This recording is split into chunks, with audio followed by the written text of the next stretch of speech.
नमस्कार। आप सभी लोगों का स्वागत है प्रातःकाल इस सेशन में। डीएलएड द्वितीय सेमेस्टर द्वितीय प्रश्न पत्र प्रारंभिक शिक्षा के नवीन प्रयास का पाठ्यक्रम के अंतर्गत हम गत सेशन में मैकाले का विवरण पत्र का अध्ययन किया। उस सेशन में हमने यह जाना प्राच्य पाश्चात्य विवाद की व्याख्या मैकाले ने अपने शब्दों में किया, जिसमें से प्रथम बिंदु धनराशि व्यय की व्याख्या, साहित्य शब्द का अर्थ और भारतीय विद्वान। इस प्रकार से आगे उन्होंने शिक्षा संबंधी कुछ योगदान दिए, जिस योगदान को और आगे बढ़ते हुए लॉर्ड विलियम बेंटिक ने उन पर विचार विमर्श किया। उसी के बीच में एक शब्द आता है निस्यंदन सिद्धांत। आज हम उसी की चर्चा करेंगे, निस्यंदन सिद्धांत।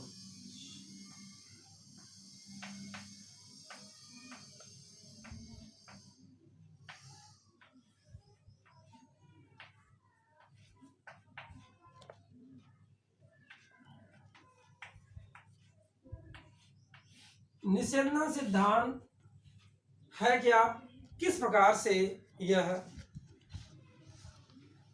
उस ईस्ट इंडिया कंपनी के विचारकों में या गवर्नर जनरल के विचार में आया।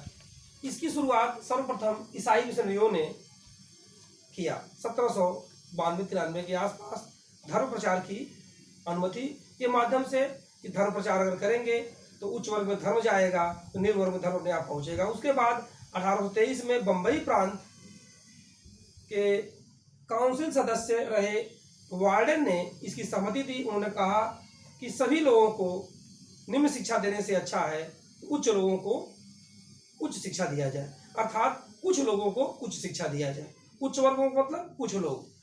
इस प्रकार से वार्डन ने अपनी सहमति में भी ईसाई धर्म के धार्मिक शिक्षा को न लेकर के शिक्षा की बात की, वो भी किस प्रकार से उच्च वर्गों को उच्च शिक्षा, अर्थात कुछ लोगों को उच्च शिक्षा देंगे तो वह जन समाज तक पहुंच जाएगा। इसी प्रकार यह विचार आगे चलता रहा और कंपनी संचालकों ने 1830 ईस्वी में इस प्रकार इस विचार को कहा कि उच्च शिक्षा उन लोगों को दिया जाए जो लोग अवकाश प्राप्त हों और जिनके पास समय हो, जो समाज में प्रभावी भूमिका निभाते हों। इस प्रकार हम इसको देखते हैं तो सर्वप्रथम ईसाई मिशनरी,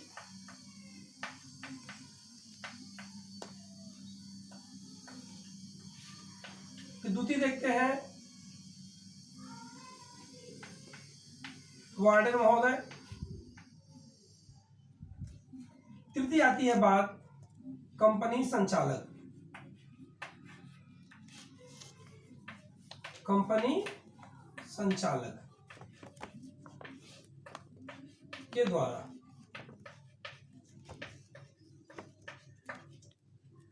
ईसाई मिशनरी ने दिया धार्मिक शिक्षा उच्च वर्गों को दी जाए तो निम्न वर्गों तक पहुंच जाएगी।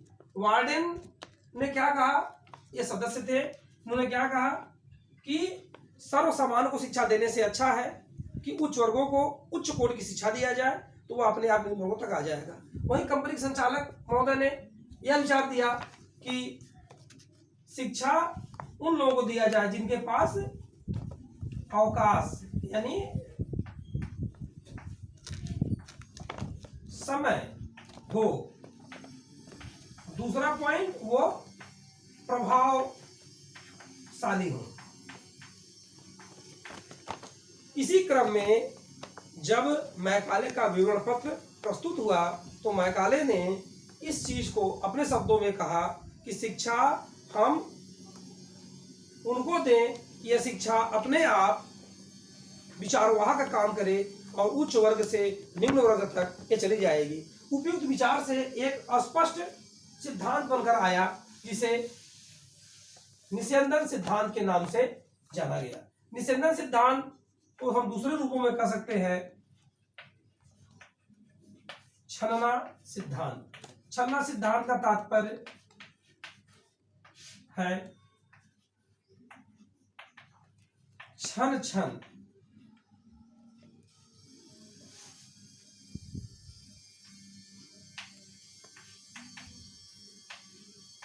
क्षण क्षण कर आना, अर्थात इसको कहा गया अधोगामी निस्यंदन सिद्धांत। अधोगामी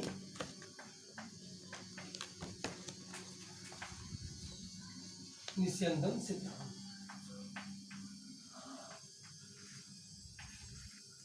इस प्रकार से निस्यंदन सिद्धांत को लॉर्ड आकलैंड ने 24 नवंबर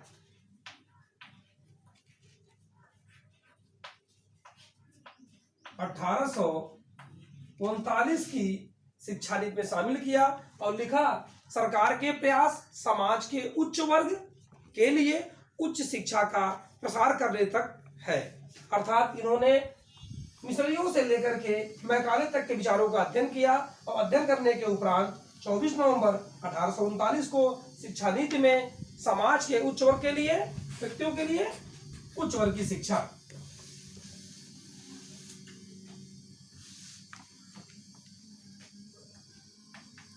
समाज के उच्च वर्ग के लिए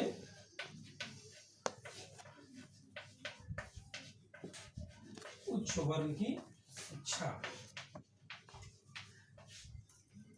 यह निस्यंदन सिद्धांत को 24 नवंबर 1839 में शामिल किया गया लॉर्ड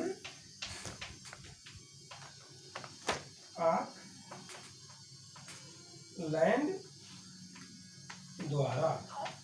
ये गवर्नर जनरल के पद पर थे।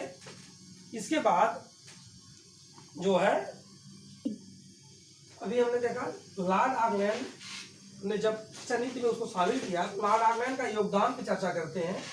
तो जब वो लॉर्ड आकलैंड 1835 में गवर्नर जनरल के पद पर भारत आए, तो आते ही उनके सामने दो समस्याएं थी, एडम की रिपोर्ट और तत्कालिक समस्या प्राच्य पाश्चात्य विवाद का निस्तारण करना और शिक्षा की नई नीति का निर्धारण करना। उसी बीच में एडम की रिपोर्ट के साथ मैकाले का विवरण पत्र, प्राच्य पाश्चात्य विवाद, चार्टर एक्ट सभी का उन्होंने अध्ययन किया। अध्ययन करने के बाद इन दो बिंदुओं में सर्वप्रथम प्राच्य पाश्चात्य विवाद का अंत करने के लिए, निस्तारण करने के लिए उन्होंने कार्य किया, जिसके उपलक्ष्य में उन्होंने अपने सुझाव दिए। वो सुझाव था 31,000 रुपए की अतिरिक्त धनराशि,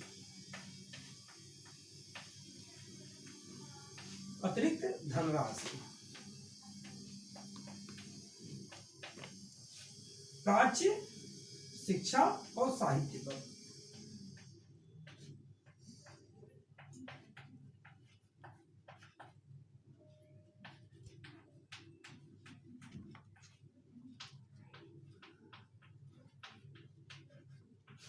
इस प्रकार लॉर्ड आकलैंड ने प्राच्य पाश्चात्य विवाद का अंत बड़ी सूझबूझ के साथ 31,000 रुपए की अतिरिक्त धनराशि दे करके प्राच्य शिक्षा और साहित्य के संवर्धन और विकास पर उन्होंने किया, जिससे यह प्रथम बिंदु जो था निस्तारण का वो सब समाप्त हुआ। और यह इसीलिए कहा जाता है कि लॉर्ड आकलैंड का योगदान या प्राच्य पाश्चात्य विवाद का अंत, उन दोनों बिंदुओं का एक ही उत्तर है कि लॉर्ड आकलैंड का योगदान क्या था। इस बिंदु पे सबसे बात। दूसरी बात थी शिक्षा की नई नीति का निर्धारण भी उन्होंने किया।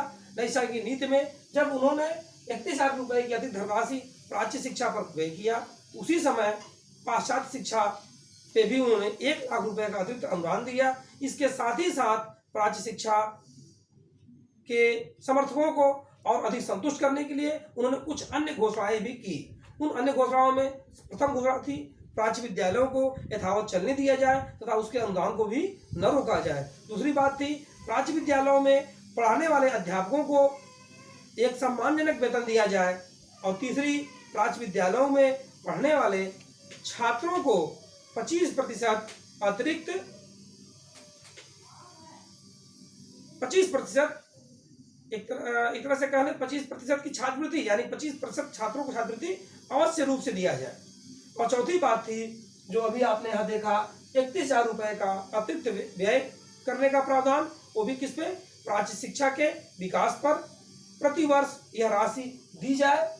यह 1 लाख के विवाद के संदर्भ में उन्होंने इसको आवश्यक रूप से उसमें शिक्षा नीति में शामिल किया। इसी के साथ आज हम क्या क्या सीखे। पहला, लॉर्ड आकलैंड का योगदान। दूसरा कि प्राच्य पाश्चात्य विवाद का अंत किस प्रकार से हुआ। और फिर हमने यह जाना कि शिक्षा नीति का निर्धारण उन्होंने कैसे किया। इसके आगे हम यह बताना चाहेंगे आप लोगों को कि इसके साथ प्रश्न क्या क्या आप देखेंगे। प्राच्य पाश्चात्य विवाद का अंत, मैकाले का विरोध पत्र, निषेधन सिद्धांत, लॉर्ड आकलैंड की शिक्षा नीति, विवाद का अंत। और इन्हीं शब्दों के साथ आज का ये सेशन खत्म होता है। आप सभी को ढेरों शुभकामनाएं।